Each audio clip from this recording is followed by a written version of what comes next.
Hello everyone, मैं हूं पूनम और पूनम के किचन में आप सभी का स्वागत है। आज मैं आप सभी के साथ मेथी की पराठे की रेसिपी शेयर कर रही हूं। यकीन मानिए, जहां आप 2 पराठे खाते हैं वहां पे आप 4-5 खा जाएंगे। इतनी ज़्यादा स्वादिष्ट लगेगी और साथ में एक इसके डिप भी रहेगा जो कि मेथी के पराठे का स्वाद 4 गुना बढ़ा देगा। तो चलिए बनाना शुरू करते हैं मेथी के पराठे। तो इसके लिए मैंने यहाँ पे 300 ग्राम मेथी लिए हैं। यहाँ पे मेथी को मैंने अच्छी तरह से तोड़ लिया है, धो लिया है और जो सॉफ्ट डंठल होते हैं ना मेथी के, वो सब मैं ले रही हूँ। आज जो मेथी के पराठे बनाने वाली हूँ उसमें मैं भर भर के मेथी डालूँगी और आपको पता भी नहीं चलेगा कि इसमें इतनी मेथी डली हुई है और बिल्कुल कड़वी नहीं बनेगी। क्या होता है कि जब हम मेथी के पराठे बनाते हैं या कोई भी हरी सब्जी का पराठा बनाते हैं, जैसे कि पालक, बथुआ, तो वो क्या होता है कि थोड़ी देर में वो आटा जो है वो बहुत ही गीला हो जाता है, फिर हमें बेलने में परेशानी होती है। तो आज मैं वो सारी परेशानी आप सभी की ख़त्म कर दूंगी। इतनी ज़्यादा ये स्वादिष्ट मेथी के पराठे बनके तैयार होते हैं। तो मेथी को मैंने मुट्ठी में बांधा और रफली काट लिया। अब क्या करेंगे, कढ़ाई लेंगे, कढ़ाई में बिना तेल घी के डाले मेथी को डाल देंगे और ड्राई रोस्ट करेंगे जब तक कि मेथी जो है वो श्रिंक ना हो जाए। इस प्रोसेस को करने में 2 से 3 मिनट लगते हैं।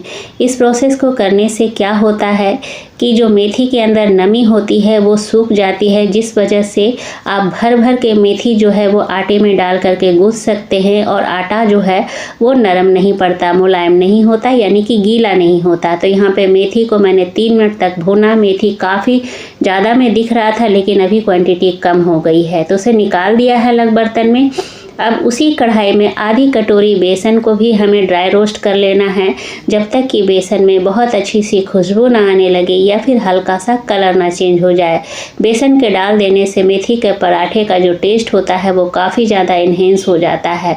बेसन भुन चुका है तो बेसन को ठंडा होने के लिए देंगे। अब कुछ मसालों की तैयारी करेंगे। तो चॉपर लिया है, 1 मीडियम साइज़ का प्याज ले लिया, 1 इंच अदरक का टुकड़ा लिया है, 15 से 20 लहसुन की कलियां ली है। छोटे साइज की है इसलिए मैंने ज़्यादा लिया है, अगर बड़े साइज़ की है आपके पास तो कम ले लीजिएगा। 3 हरी मिर्च लिया है। अब बारीक चॉप कर लेंगे। बारीक चॉप इसलिए कर लेंगे ताकि पराठे जब हम बेलें तो उस समय परेशानी ना हो।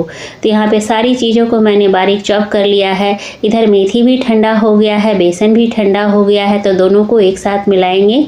अब यहाँ पे 2 कटोरी मैं गेहूँ का आटा ले रही हूँ और अब यहाँ पे जो हमने चीज़ें चॉप करके रखी हैं, प्याज, हरी मिर्च, अदरक, लहसुन, वो डाल दिया है। अब यहाँ पे हरा धनिया ले रही हूँ। मैंने पत्तों से ज़्यादा स्टेम्स का यूज किया है क्योंकि स्टेम्स का फ्लेवर जो है ना वो काफ़ी ज़्यादा अच्छा होता है। 1 छोटा चम्मच अजवाइन लिया है, क्रश करके डाल देंगे ताकि फ्लेवर बहुत अच्छा आ जाए। यहाँ पे 1 चम्मच चिली फ्लेक्स लिया है, इससे कलर बहुत अच्छा आ जाता है पराठों में। अब यहाँ पे मेन इंग्रेडिएंट्स है दही। तो यहाँ पे मैं 2 बड़ा चम्मच फेंटा हुआ दही डाल रही हूँ। अब इन सारी चीज़ों को आपस में मिक्स करना है। मैंने यहाँ पे फेंटा हुआ दही लिया है। अगर आप गाढ़ी दही ले रहे हो तो हो सकता है आपको 2-3 चम्मच पानी लगे, लेकिन मैंने यहाँ पे एक तो फेंटा हुआ दही लिया है, ऊपर से प्याज है, ये सभी मॉइस्चर रिलीज़ करता है, तो यहाँ पे मुझे पानी की ज़रूरत बिल्कुल भी नहीं पड़ी है।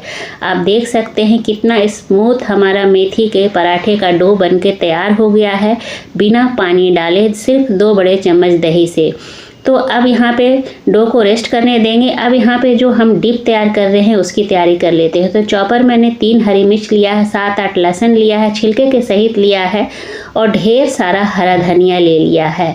अब इसमें 1 छोटा चम्मच जीरा ले रही हूँ। आप चाहे तो भुना जीरा पाउडर भी ले सकते हैं, जीरा को ड्राई रोस्ट करके भी ले सकते हैं, लेकिन मैंने यहाँ पे कच्चा जीरा लिया है। सबको बिना पानी डाले चॉपर में अच्छी तरह से चॉप कर लेना है। तो ये देखिए मैंने इन सारी चीज़ों को चॉप कर लिया है, कोर्सली ग्राइंड किया है मैंने। अब इसे साइड कर देंगे।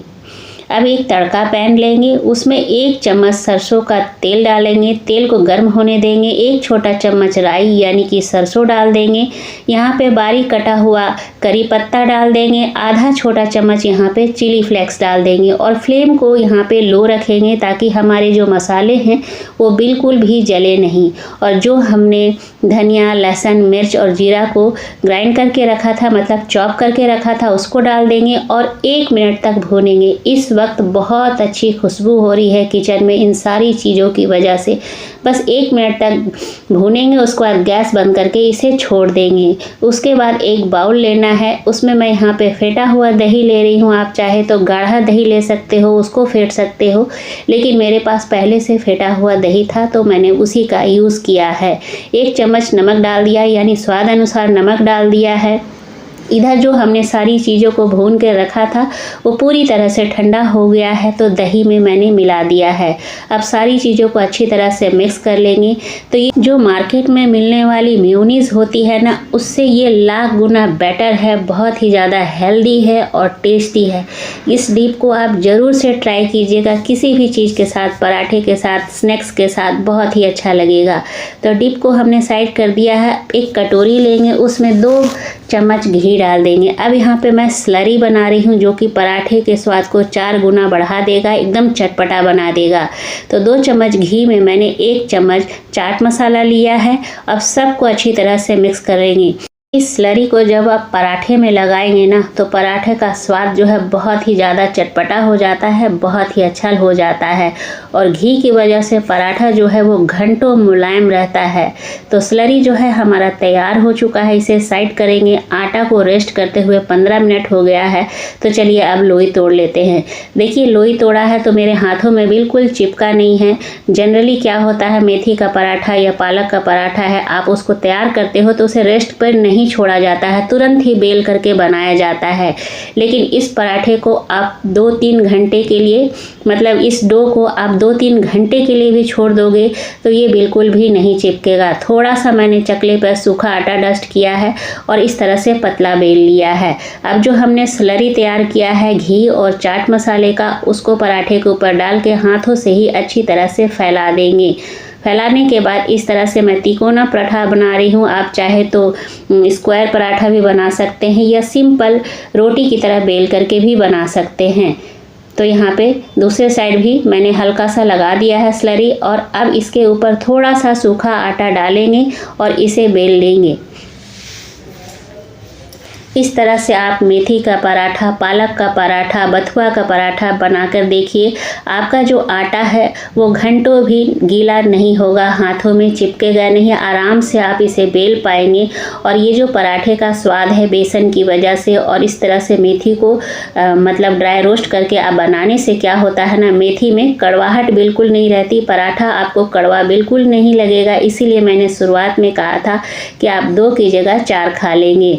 अब गर्म तवे में इसे सेक लेना है। तवे में मैंने पहले से घी या तेल नहीं डाला है, क्योंकि पहले से तवे में घी या तेल डालने से बहुत ही ज़्यादा धुआं आने लगता है।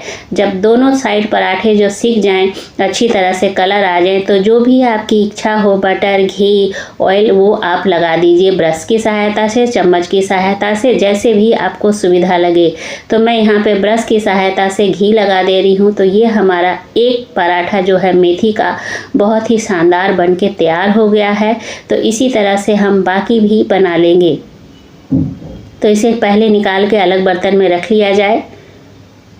तो एक एक करके सारे पराठों को बना लेना है। तो आप भी अपने घरों में सर्दियों के मौसम में मेथी का पराठा इस तरह से ट्राई कीजिए, आपको सही में बहुत अच्छा लगेगा। आप 2 की जगह 4 खा लेंगे, क्योंकि ये पराठा बिल्कुल कड़वा नहीं होता और डो को आप 2-4 घंटे के लिए रेस्ट पे भी छोड़ सकते हैं। तो यहाँ पे मैंने पराठों को सर्व कर दिया है। यहाँ पे अपने पसंद के अनुसार कोई भी चटनी रख सकते हैं। ये जो मैंने डिप बनाया है दही का, वो रख सकते हैं। तो एक पराठा उठा के दिखा रही हूँ, कितना ज़्यादा ये सॉफ्ट होता है, बहुत ही स्वादिष्ट होता है। इस पराठे को आप बच्चे के लंच बॉक्स में, हस्बैंड के लंच बॉक्स में, कहीं सफ़र पे जा रहे हो 4-5 दिन के लिए ले जा सकते हो, बिल्कुल ख़राब नहीं होता है। तो आप ज़रूर ट्राई कीजिएगा इस टेक्निक से मेथी का पराठा, और ये दही वाली डिप आपको बहुत अच्छी लगेगी। तो उम्मीद करती हूँ आज की ये जो रेसिपी है आप सभी को पसंद आई होगी। अगर पसंद आए तो लाइक शेयर कीजिएगा। चैनल पर नए हैं तो प्लीज़ चैनल को सब्सक्राइब कर लीजिएगा, बेल आइकन को भी प्रेस कर दीजिएगा, ताकि आने वाली वीडियो की नोटिफिकेशन आपको सबसे पहले मिले। मिलती हूँ अगले रेसिपी में, तब तक के लिए टेक केयर, बाय बाय।